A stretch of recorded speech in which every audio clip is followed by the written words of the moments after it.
right, everyone, ready for a deep dive. Today we're taking a look at Marvel Rivals. It's that new hero shooter that's making waves. And you want to know the deal, right? So we've been looking at some gaming news, some reviews, even hit up Reddit to see what people are saying. Yeah, you know what I find interesting is if Marvel Rivals can like break the mold, you know, a lot of these Marvel Live Service games have had a rough time. So this deep dive, we're looking into the characters and the gameplay. What are people saying? That might give us some answers. Okay, so first impression, the roster is massive.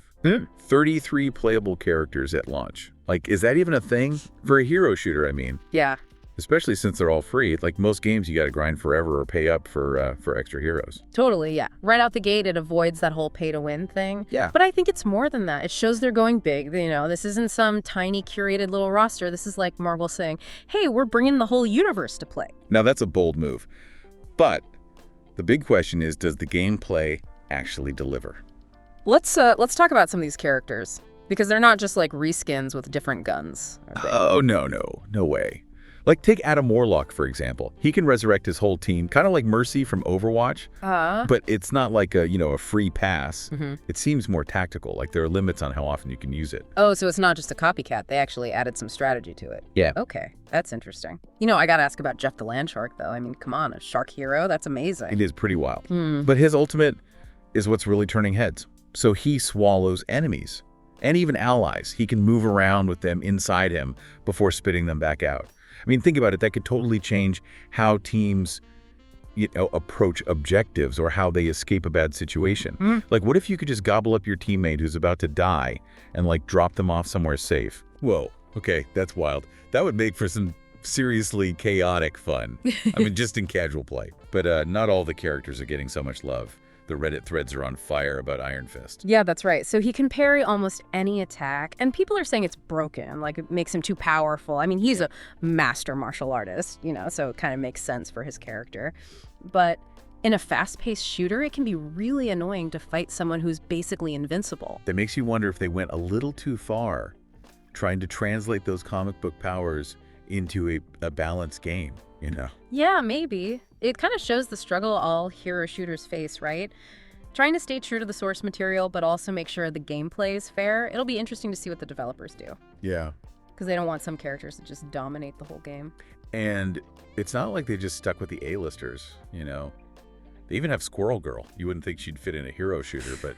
But they really leaned into her strengths. She's not a powerhouse, it's more about strategy. Like using squirrel swarms and distractions. She might seem like a joke character at first, but it shows they're willing to think outside the box with the roster, which, could be a key to their success. Okay, we've got this huge, crazy roster, but how does it all actually play? Yeah. What makes Marvel Rivals different from all the other hero shooters out there? One thing that really stands out is how much they focus on team synergy. They have these team-up abilities, so they're like special moves that happen when certain characters work together. Like Hulk throwing Wolverine. I saw that in a gameplay video. Is insane. Exactly. It's not just about picking your favorite hero. It's about, thinking about how they work with your teammates. It adds a whole other level to the game. It rewards communication and coordination. And honestly, it's just fun to see those classic team-ups come to life. It's like they took that basic hero shooter idea and injected it with that classic Marvel energy, And not just the characters, even the environments are part of the action, right? Oh yeah, for sure. Some of the environments are destructible, and that's something you don't see in every hero shooter. Yeah. So it opens up a lot of strategic options. You could collapse a building to create cover or make a new path. So it's not just about reflexes. You have to actually think ahead and use the environment to your advantage. I like that. That's a cool twist. It does, yeah. It adds another layer of depth. And it keeps things unpredictable. You can't just zone out. You have to be aware of your surroundings. So it sounds like they're really trying to push the limits of what a hero shooter can be. But what do players actually think? Are they buying into all of this? Let's dive into those Reddit threads and find out. It's funny, people are actually really positive. Like, they're impressed with how polished the game feels. Yeah. Especially for a free game. A lot of comments are talking about the art style, saying it's true to the comics, but still feels modern and, vibrant. Oh, yeah. And we got to give them props for that smooth launch. I mean, so many big games these days come out, and it's just a buggy mess. A server's crashing all the time. But Marvel Rivals seems to have dodged that bullet. Big time. It's huge for a live service game, you know? Right. They gotta have a stable online experience. It seems like they actually took their time to make sure everything worked before they launched it, instead of, doing early access or beta testing to fix things on the fly. So they went all in on a complete product right out the gate. Yeah. That must cost a lot. I wonder how that's going to affect the prices of the cosmetics. Oh yeah, Reddit is not happy about that. Some people are saying the skins are way overpriced. Yeah. Compared to other hero shooters, that could be a problem down the line, especially if they start needing to make more money. It's a tough spot for them, right? Keep the players happy, but also keep the lights on. Yeah. But it's weird because you usually see a smooth launch as a sign that they had a good budget.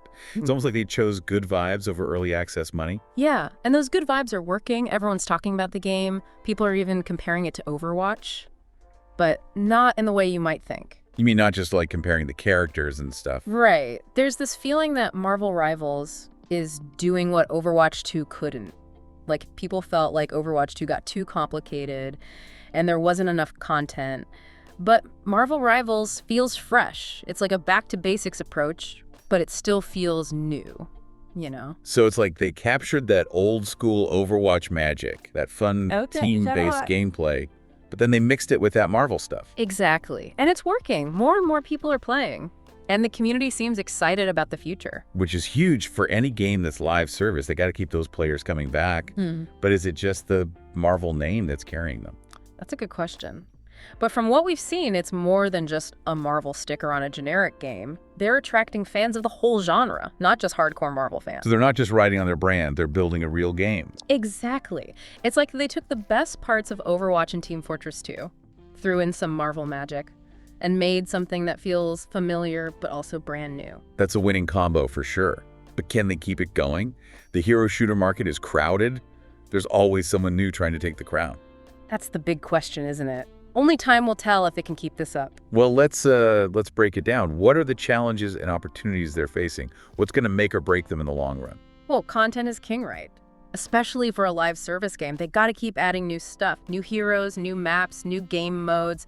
Keep the players engaged. If it gets stale, people move on. So no resting on their laurels. They got to keep innovating, keep the game growing. What else? Balance is huge. We already talked about Iron Fist and Jeff the Landshark causing problems. If some heroes are just too strong, it ruins the competitive side of the game. People will quit if it's not fair. They gotta listen to the players and make adjustments. Everyone needs to have a good time. So find that sweet spot. Keep the characters true to themselves, but make sure the gameplay is fair. Right. It's tricky. And they can't forget about the less popular roles. A lot of players just want to deal damage. Nobody wants to be the tank or the support. Ah, the classic hero shooter problem. Everyone wants to be the hero. So how do you fix that? Make it worth their while. Give them reward special challenges. Or just make those tank and support characters more fun to play. Sounds like they have a lot on their plate. But there's also a lot of optimism around the game, right? Oh yeah, definitely. It feels like they've really connected with people. They've got that perfect mix. A popular brand, fun gameplay, and they seem to actually care about what the players think. But we can't forget about those other Marvel games. Not all of them were hits. That's why people are wondering if this one can break the curse. All right, let's talk about that. What can they learn from the other Marvel games? The good and the bad. So we've got like a whole history of Marvel games, right? Some were awesome, some were not so much. What makes Marvel Rivals different? Like what sets it up to succeed where others failed? Well, this article we found talks about that. It says Marvel Games seems to have learned from the past, They're not just throwing random Marvel games out there hoping something sticks. Oh yeah, we've seen those. Yeah. The mobile games, the card games, even that Avengers game. It tried to be like Destiny, but live service, and it just kind of flopped. Totally. With Marvel Rivals, they found their niche. It's a high-quality hero shooter, free to play, and they nailed it. No crazy microtransactions, no game-breaking bugs. And the players are there. People are loving. It's not just hype. It's the real deal. It's becoming a whole thing. You see the memes, the discussions, even esports teams are starting to form around it. That kind of organic growth, that's a good sign. But they're walking a tightrope. Yeah. Right? A lot of free games start out strong, then they get greedy, and the players get turned off. And that's where Gundam Evolution comes in. You remember that game? Oh, yeah. Cool mechs, but it just shut down after like a year. Yeah. And this article says one reason it failed was because it didn't have that hook. Something to really make it stand out. But Marvel Rivals has that built in. It's Marvel. people already love it. Exactly. That name recognition plus good gameplay and, not being too greedy with the money stuff, that's huge. They're appealing to casual players and hardcore gamers. So it's not just the Marvel name. They're actually making a good game. Right, and that's the difference. They're not taking it for granted. They know the hero shooter market is tough. They got to keep innovating. Exactly. You can't just sit back and relax. The genre is always changing. To stay on top, they got to keep listening to the players, keep surprising us. New content, new ideas. So they figured it out, for now at least. But they can't get complacent. Complacency kills live service games, but from what we've seen, I'm cautiously optimistic. Cautiously optimistic. Coming from you, that's basically a rave review. Hold on now. They still have a lot to prove. But they could be something really special. A hero shooter that doesn't just rule the genre, but pushes the boundaries of gaming. That's what makes this deep dive so exciting. It's not just a good game, it could be the start of something huge. Okay, you've convinced me. I'm downloading this as soon as we're done. Me too. But before we go, let's give our listeners something to think about. Oh yeah, I love a good brain teaser. Lay it on us. Imagine this. You're designing a hero for Marvel Rivals. Who would you pick? What powers would they have? How would they fit in with the rest of the roster? Whoa, that's a great question. It really makes you appreciate how big the Marvel universe is and all the possibilities. And it shows the challenge for the developers. How do you keep innovating? Keep surprising players in a world that's already so huge and well-known? Definitely something to think about as Marvel Rivals keeps growing. And that wraps up our deep dive for today. Thanks for joining us on this adventure. But the conversation doesn't end here. What are your thoughts? What hero would you design? Let's keep talking about it. And as always, stay curious, keep exploring.